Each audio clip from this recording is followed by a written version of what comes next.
especially bringing out from Tempest. And I've heard a few words that Black has been also going into that Probius practices, that especially on this battleground. So maybe we'll see Probius a little bit more. Well, we'll see. It is 2.0 patch, so I'm hoping that we see some focus by Raven on global heroes, not the support choke on the Meriday that we saw attempted there in the last game. Let us see how Raven wants to approach this. They will take the first ban. They look to the Lucio ban in game number 1. Definitely a map we see less of Lucio is Sky Temple. We see it on Cursed Hall and Battlefield of Eternity quite a bit. I would rather like that support choke into a Spider Queen and make Meriday go into Uther and take ETC and really control the rotations, try to pick off Uther from the beginning of the game. I would have liked it a little more if it was a Spider Queen.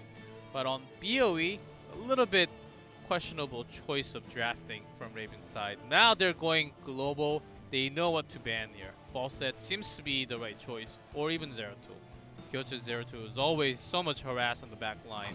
You can't take both globals away from MVP Black, so unless you want to ban one yourself and Black decides to ban the other, which would be a pretty reasonable choice, right? But Black is going to get a global no matter which way you look at it, unless they do this, which is actually unusual. So Raven can now first pick Dahaka to control globals. It's not really Raven's style of play, and that's, I think, why Black is taking this route, because they're saying, okay, well, if you think you can out-rotate us with Dahaka, we will show you otherwise. So I want to look at Dahaka pick rates here, as they will lock him in now. For Raven, rather than giving it to Black and making it stronger for themselves, rather take it and make it work for your team. I like this choice from Raven, and a very safe choice again. It's just like L5. They take Malfurion and Muradin. This has been the standard 2 picks, second picks, because they can hide the rest of the team. They can literally go with any of the team comp. Of 39 games played by Raven, they have picked Dahaka 3. So definitely not really into that style. So maybe like doing the research here, knowing that if they give Dahaka away, it'll likely be H82 on the hero. If they give him away, it's going to limit not only the power that H82 brings to the table in terms of his kind of star power in the solo lane, but also it's just a hero he's not very familiar with. And if we see Dion on the hero instead, it means that Raven has to role swap. If they don't take the Dahaka, MVP gets the Muradin and the Malfurion and a global. So here's Arthas coming out once more early on in the draft with the Lucio pick. And we will see what Black has to answer. The options for tank bans here just don't feel that appealing with the Arthas and Dahaka already. That's right, and I think they picked Lucio already to hide their last 2 choices of picks, possibly a Sergeant Hammer, or I think that pairs with still Vala, and Tastar is still open, so that's also an option going in. Of course, Tastar seems a little bit lower into the draft now, as there has been some nerf continuously. Hammer removed here. See if Raven has another damage they want to remove themselves. Black hasn't shown anything, this is the best way to draft, by the way. Always, always, always. Not in solo queue, by the way. Don't follow us in solo queue. It will not work. Your teammates are going to get mad at you. When you have 2 top-tier heroes that pair well with anything, like Malfurion and Muradin, no matter what Raven does, you leave yourself with options.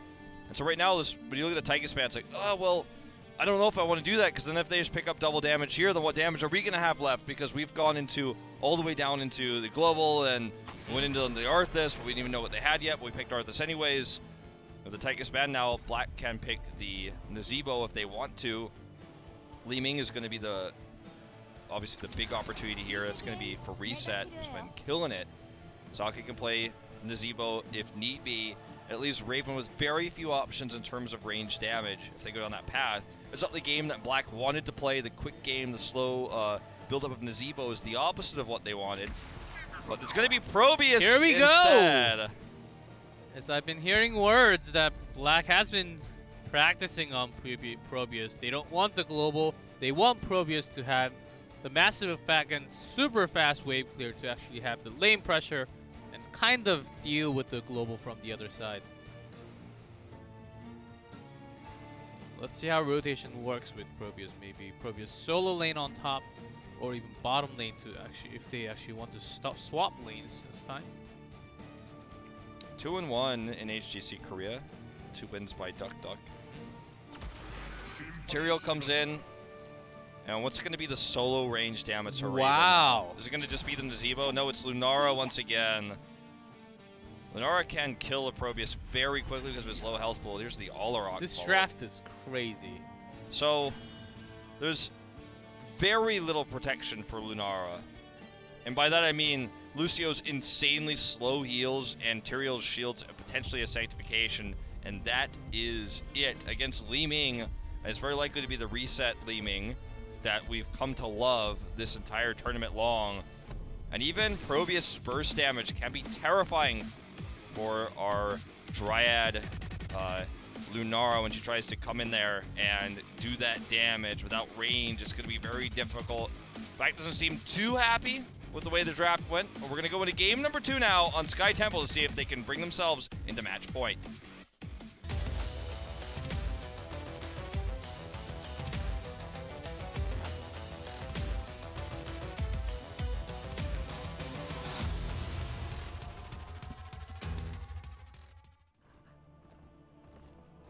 In blue, Joju on Lucio, Hamlin on Dahaka, NMX on Lunara, Diong on Tyrael, and H82 on Arthas. In red, MVP Black, Sake on Probius, reset on Li Ming, Testa Muradin, Kyocha on Alarak, and Meriday on Malfurion. 100% I am going home and changing all of my sprays to the Varium question mark face. It's just too good. Yep. He's like, nerfed again? Oh, why? Blizzard, why? He's like, Raven, why not? Why didn't you pick me? I was such a great choice in the draft. Yep, we had lots of great variant picks, highly chosen this week. I believe went to week 1 through 4. And after the stun really went away and turned into slow, oh there's boy. already a pick! Well, that is the Alarak for you against the squishy Lunara. So what's this telekinesis going to be? I'm really good. trying to think in their heads right now. Is this going to be something crazy coming out like Isolation with Syndragosa and Judgment to pick off one target only? And reverse amp is even? I'm not sure what Raven has in plan for their heroics even. I mean, I think that your idea is ridiculous, but yes, but we've seen ridiculous. But it also at the same time, if they play standard, it feels almost as ridiculous with this composition. So that's what I'm trying to think of. Yes. Yeah. So let's just see how the game plays out. See if we can learn something here. Looks like Meriday taking the unsafe route without vision there. Does get picked off. Kyocha nearly gets the counter kill. Good retreat there by H82. Shrine controlled by Tist currently though, the slow rotation up. And total lane controlled by Sake currently in the top lane. So we're gonna see if the reset picks come off here. By the way, Power Hungry seems to be totally the norm right now, especially against these comps that don't have any melee threatens in the front line. Instead of Force Armor, it was so common that Force Armor was just the way. I see the Power Hungry is back. I think it's coming back because once you have a lot more lane pressure, if you can clear the waves a lot faster, it has that siege potential, especially with Probius coming in. Yeah, and you have more mana in general as a result. That's where you go in with the Power Hungry with Li Ming. You get a little bit of more power onto your skills. It lasts for a long time too, so you can get a globe on your way up to a team fight, and you're like, okay, well, probably gonna have this for at least a decent amount of the team fight. So this was a lot of shots taken already for Black on both temples. So if they can rotate up after finishing their first temple, they will take a massive lead in terms of temple shots, which it looks like they're going to do right now. NMX's positioning needs to be so good right now. Look at the zoning coming down here from Sake on the ground. With Probius' W's coming in. If those pop off, it's a ton of damage that's going to come out. Reset, hiding in the bush, looking for a big angle here. Hamlin is super low. Great drag onto Tis, but no damage following up. And now they're looking for a pick on to Reset, but Hamlin actually gets so much damage. This is so smart by MVP Black. They got some shots, they stalled some time so they can come up to the top tempo, and they're actually also limiting what Dehaka can do, because Dehaka should be split soaking as the only global hero in this draft right now. Yeah, I mean, Tyrael was down in the bot lane, and he came up faster than Alarak, but now Dehaka is soaking, but it means that the tempo shots are going to be taken for free, and he's only going to get one extra wave here before Probius comes down to join him, and Probius isn't going to lose a single piece of EXP, not even a single minion. Oh, there's the silence connected with DeYoung, and Tis is already onto his mission. Just off the wall.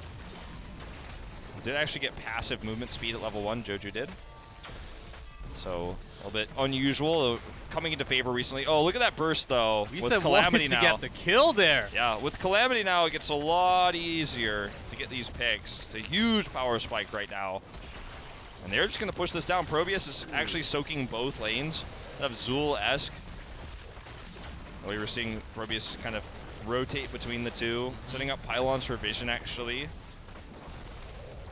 And they're just going to keep poking down this fort. With Power Hungry, as mentioned, more mana for Li Ming to push forts like this. Just going to clear these Siege Giants. Take him another combo here to actually make it work. This wave clear is so powerful. Of course, it is a very, very, very squishy hero. Not as much as Murky, but about as close. But if you can keep yourself safe and just soak up EXP when you have the trust in your team that's going to make the kills on the other side, then might as well go for it and soak up all the EXP by yourself onto both lanes. Yeah, and that's I mean, Probius. Feels like Zul-esque in a way in terms of how much he can do alone in the two lanes, as long as he's safely positioned. This is one of those heroes, it's like, don't try this at home, because in pro play they have so much understanding of the lane control they have and vision, and so much is being communicated in comms, so that Sake gets away with moves like this. If he makes one misstep and gets dragged by Hamlin, he's dead. As you can see, he's very aware of it, actually uses his worker rush to get away. DeYoung is super low here as they really wanted to clear out this Siege Giant push. They are successful in doing so, but DeYoung is going to have to Hearth, and the push continues. Now Black has full control of this bot temple. They didn't kill the healing fountain, at least for Raven's sake, and they're also not at level 10, but Raven needs to make a quick decision here. Do they commit to collapse onto the temple, or are they going to split push? Looks like they are looking to collapse here while also keeping Probius in the top lane. So they'll have a 5v4 fight. If they want to do it, they got to do it fast. MVP Black's about to hit level 10 with Probius soaking the top lane. And also, they just hit level 10. There's the silence, and Lara is just so low, does get taken down with Wave of Force at the very last second. And this is just disastrous for Raven currently. As yes, the Probius didn't come down, but neither did the Haka, so didn't have 10, so couldn't take a fight. Now Probius is going to solo camp. And did go for the pylon overcharge, of course. No gate, still just not really meta.